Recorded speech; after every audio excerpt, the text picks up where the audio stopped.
समाजातील दिव्यांग व्यक्तींसाठी असलेल्या योजना राबविताना येणाऱ्या अडचणींवर मात करून नियमांच्या चौकटीच्या बाहेर जाऊन जेव्हा शासकीय अधिकारी या योजना दिव्यांग व्यक्तींपर्यंत पोहोचवतात तेव्हा त्या व्यक्तींना होणारा आनंद हा त्यांच्या चेहऱ्यावर दिसत असतो।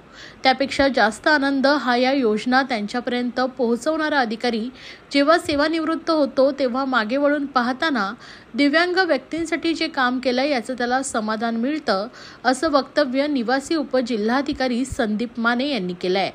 सर्वसामान्य नागरिकांच्या तक्रारीचा जलद गतीनं निपटारा व्हावा यासाठी केंद्र शासनाच्या निर्देशानुसार आयुक्त सौरभ राव यांच्या मार्गदर्शनानुसार 19 डिसेंबर पासून ठाणे महापालिकेत सुशासन प्रशासन गुड गव्हर्नन्स वीक 2024 या सप्ताहाची सुरुवात झाली आहे।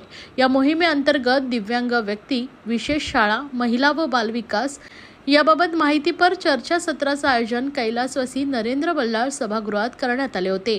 यावेळी मार्गदर्शन करण्यासाठी डॉक्टर तुषाबा शिंदे, संचालक प्रशासकीय सुधारणा आणि सार्वजनिक तक्रारी विभाग, भारत सरकार, निवासी उपजिल्हाधिकारी डॉक्टर संदीप माने, मुंबई उपनगर जिल्हाधिकारी गणेश सांगळे, तहसीलदार किशोर मराठे, उमेश पाटील, उपायुक्त अनघा कदम, सहाय्यक आयुक्त दशरथ वाघमारे, बाल संरक्षण अधिकारी रेखा हिरे, कार्मिक अधिकारी दयानंद गुंडप, ठामपा जिद्द शाळेच्या मुख्याध्यापिका अर्चना शेटे, सामाजिक कार्यकर्ते गौतम गायकवाड, समन्वय अधिकारी आधार कुलकर्णी आदी उपस्थित होते।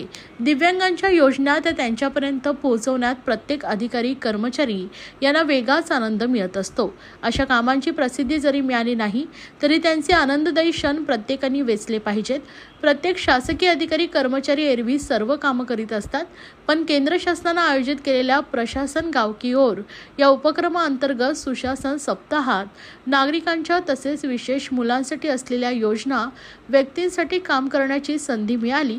तसेच आपण सुशासन सप्ताहाचा एक भाग झाल्याचंही निवासी उपजिल्हाधिकारी डॉक्टर संदीप माने यांनी नमूद केलं आहे। यावेळी बाल संरक्षण अधिकारी रेखा हिरे यांनी दिव्यांगांसाठी असलेल्या कायद्याची माहिती दिली।